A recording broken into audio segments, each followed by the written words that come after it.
All right, we're into the weeklies, and this is after the yearlies, the quarterlies, and the monthlies.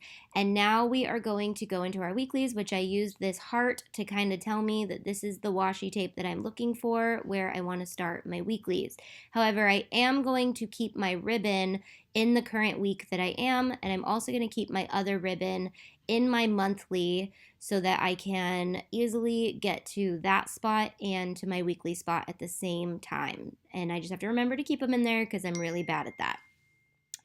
Okay, so my monthly or my weekly is set up in a month chunk. So I separated out one page to kind of have some blank space to start off my January with some goals and some kind of overview. And then if you guys watch my stencil video that I posted on Instagram, I showed how I laid out my entire month, and I just used one page per week, which actually led me into February.